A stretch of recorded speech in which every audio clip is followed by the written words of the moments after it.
লক্ষ্মী পুজো, তো সেই উপলক্ষে মাকে অভিষেক করানো হয়েছে।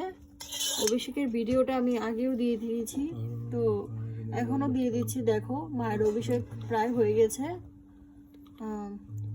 আর মাকে কি কি দিয়ে অভিষেক করানো হয়েছে সেগুলো আমি দেখাচ্ছি।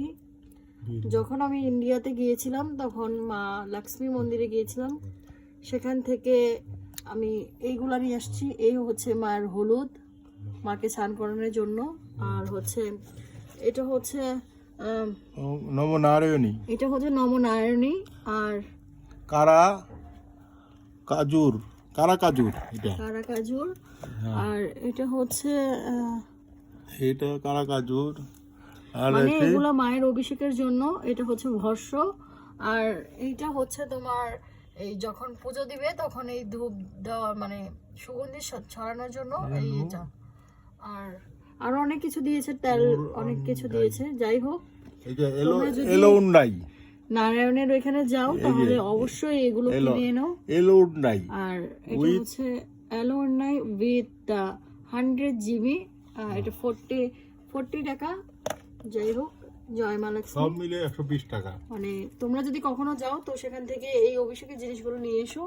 মা লক্ষ্মীকে অভিষেক করানোর জন্য প্রত্যেক বৃহস্পতিবারে মাকে অভিষেক করানো হয়। তো জয় মা লক্ষ্মী, সবাইকে ভালো রেখো, সুস্থ রেখো, সবার ঘরে আলো করে থেকো।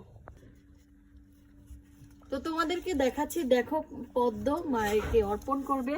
তো এই যে মায়ের পদ্মটা ফোটাচ্ছে খুব সুন্দর করে, দেখো। সে খুব পূজনীয় একজন মানুষ, মা লক্ষ্মীর খুবই ভক্ত। তার মতন আমি কাউকে দেখিনি, দিনরাত ঠাকুর নিয়েই পড়ে থাকে। যাই হোক, মা যাতে ওর মনস্কামনা পূর্ণ করে, মাকে আমি সবসময় বলি ওর ভালো হোক, সবারই ভালো হোক, সবাই ভালো থাকুক, সুস্থ থাকুক। জয় মা লক্ষ্মী।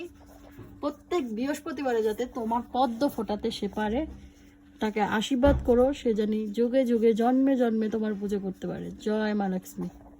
জয় মা লক্ষ্মী বলো জয় মা লক্ষ্মী। জয় মা লক্ষ্মী। ও দেখো পদ্মটা, এটা কি এত সুন্দর। দেখি সাদা পদ্ম। জয় মা লক্ষ্মী। জয় মা লক্ষ্মী। জুড়ে বলো জয় মা লক্ষ্মী। জয় মা লক্ষ্মী।